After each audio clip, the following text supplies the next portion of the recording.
नमस्कार।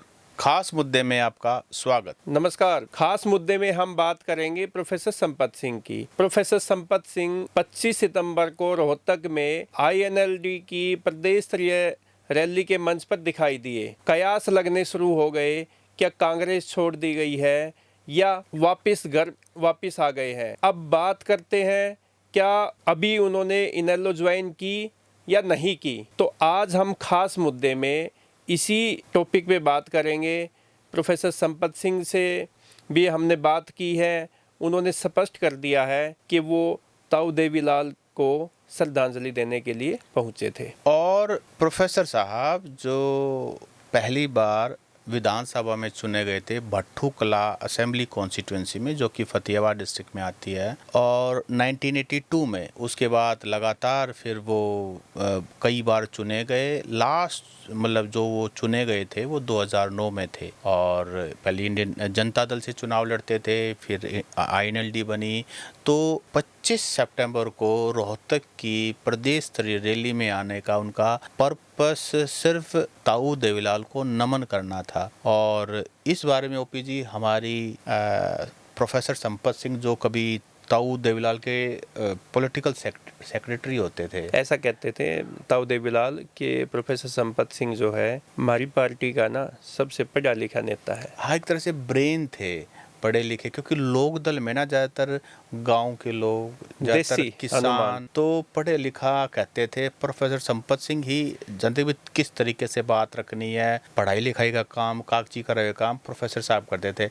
अच्छा, प्रोफेसर साहब की अच्छी बात ये है, बोलने में बहुत शालीन है, समझदार हैं, किसी भी गलत बात को प्रमोट नहीं करते। जो सही है वो सही है, और जो गलत सबसे है, बड़ी बात है कि लाग लपेट नहीं रखते। जो बोलना है वो स्पष्ट बोल लेंगे। अब जैसे हम 25 सितंबर की बात करते हैं, रोहतक की नई अनाज मंडी में अभय सिंह चौटाला की ये पहली राजनीतिक रैली कह सकते हैं ताऊ देवीलाल की जयंती पर, ओम प्रकाश चौटाला जी के जाने के बाद तो वहाँ पे मंच पे संपत सिंह पहुँचते हैं। संपत सिंह जैसे ही मंच पे दिखाई दिए, उसी टाइम से राजनीतिक गलियारों में ना अलग से चर्चा छिड़ गई कि संपत सिंह जो है, प्रोफेसर संपत सिंह, उन्होंने इनेलो में वापस ज्वाइन कर लिया है। घर वापसी हो गई है। ताऊ देवीलाल के प्रति उनकी आस्था हमेशा ही रही है, क्योंकि ताऊ देवीलाल को तो वो अपना राजनीतिक गुरु मानते थे। और फिर ओम प्रकाश चौटाला के साथ भी उन्होंने काफ़ी टाइम काम किया। 2019 में वो बीजेपी में आए,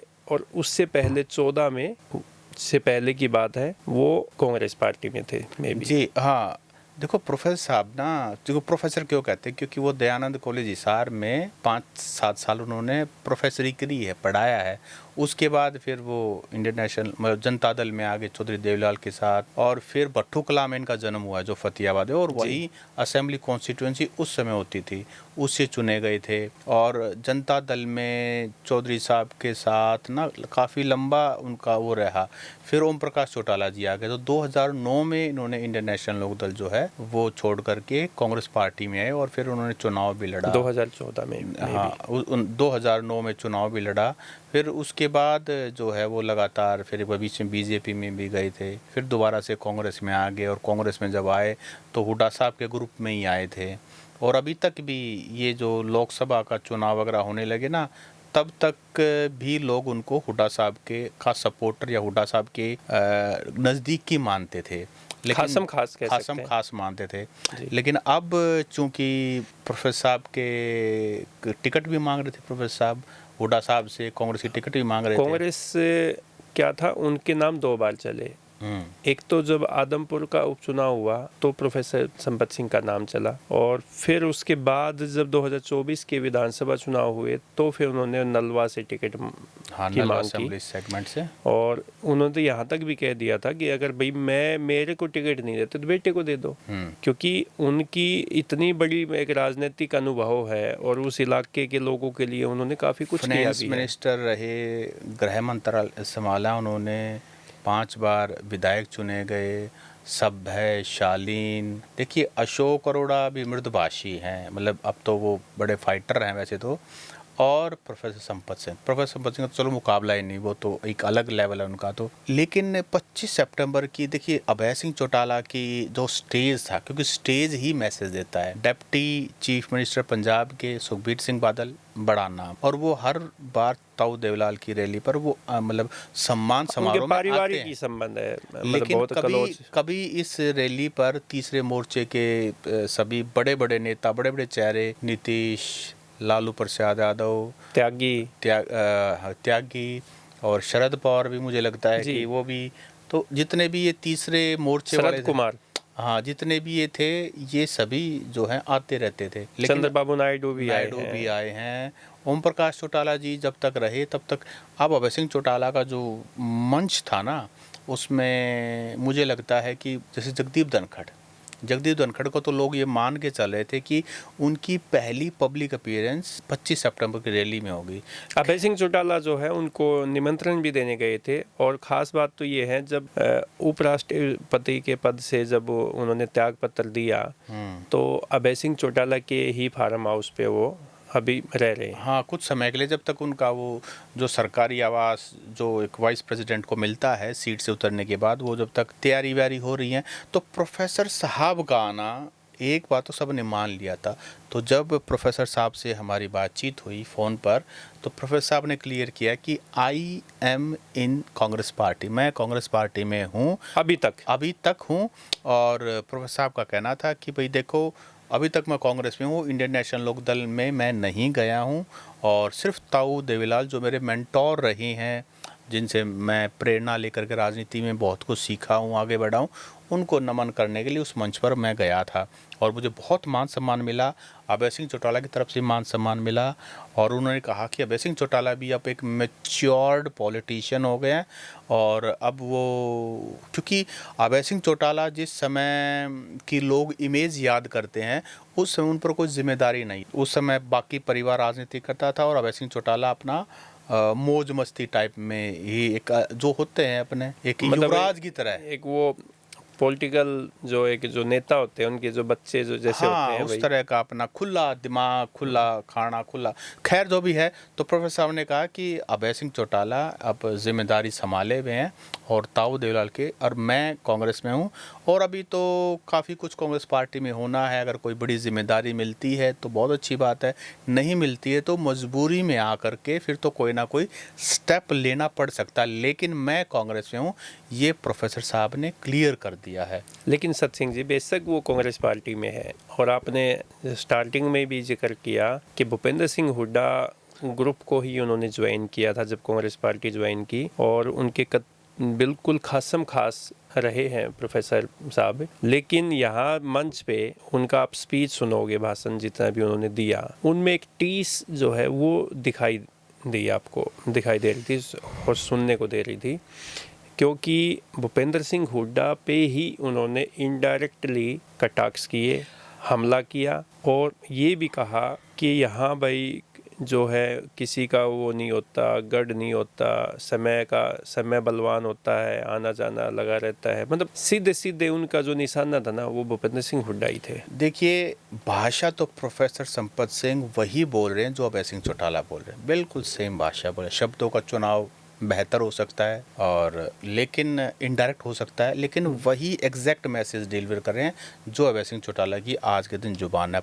पर वो अभी कांग्रेस पार्टी में है, और बातचीत के दौरान भी कई ऐसी बातें निकली जिनसे बिल्कुल क्लियर था कि वो हुड्डा ग्रुप में नहीं है, वो एंटी हुड्डा ग्रुप में है, चाहे वो कुमारी शैलजा हो, रणदीप सिंह और उसके कारण भी उन्होंने गिनाए। जैसे उन्होंने बताया कि अभय सिंह चौटाला आज 25 सितंबर 2025 को रोहतक में रैली कर रहा है, लेकिन इसके दरवाजे खोले किसने? अगर 2024 में जो विधानसभा चुनाव का परिणाम आया, भूपेंद्र सिंह हुड्डा को पूरा सपोर्ट था, कांग्रेस पार्टी का भी, जनता का भी पूरा मूड था, कांग्रेस की हवा थी, सरकार नहीं बना पाए। अगर सरकार, आदमी की जुबान पे यही था कि कांग्रेस पार्टी की सरकार बनने जा रही है, और फुल मेजॉरिटी के साथ, यानी कि 60-70 सीटों तक भी ऐसे कयास लगाए जा रहे थे।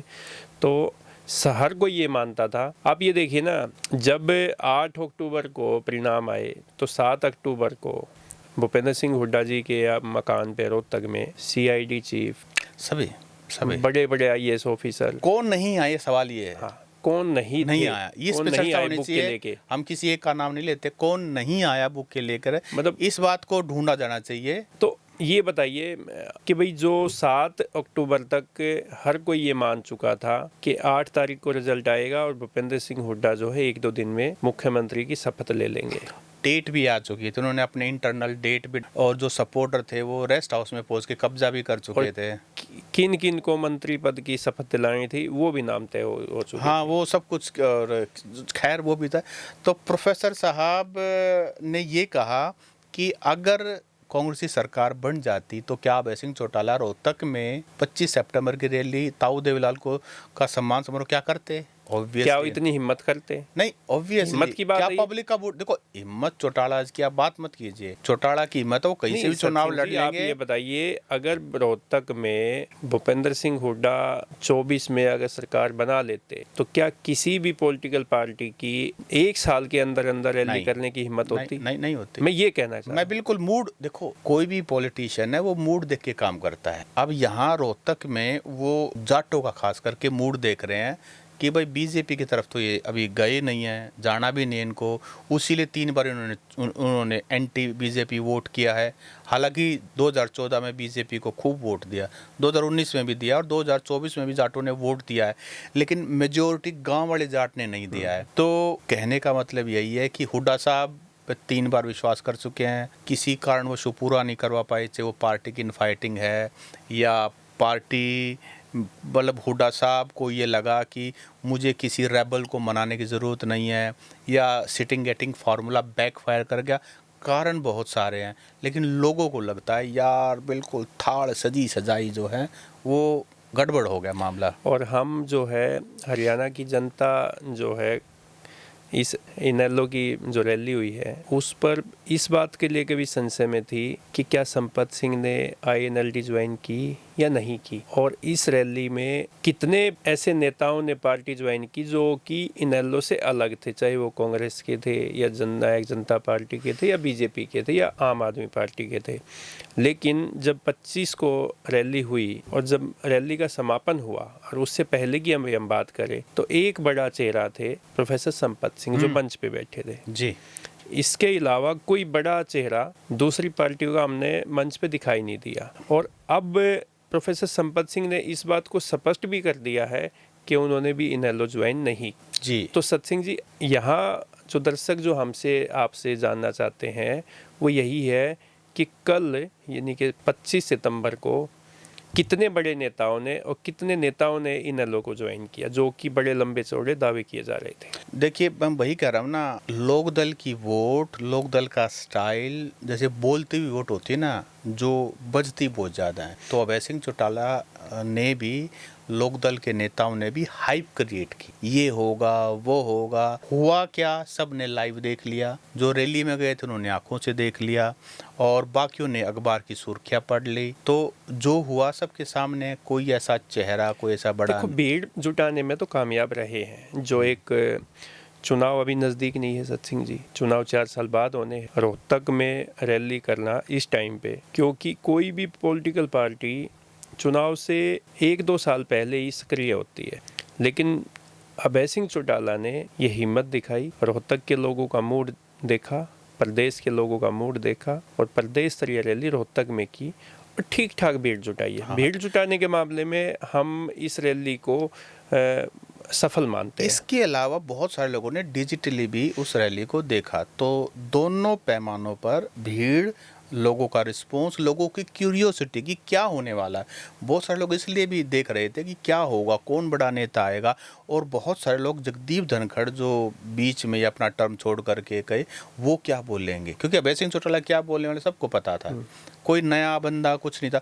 जगदीप धनखड़ ही सबसे बड़ी नई हेडलाइन देते, वो क्यूरियोसिटी एक उन्हीं को लेकर ज्यादा थी, वो आई नहीं, तो इसीलिए वो हेडलाइन, वो बात, मतलब लोगों की जो दिलचस्पी थी वो घट गई। जो अखबारों में जो सुर्खियां बननी थी, वो जो हेडलाइन दिमाग में रिपोर्टर जो लेके गए थे रैली से पहले वो हेडिंग नहीं बन पाई, क्योंकि उपराष्ट्रपति जो है पूर्व में जगदीप धनखड़ जी, वो उस रैली मंच पर नहीं दिखाई दिए।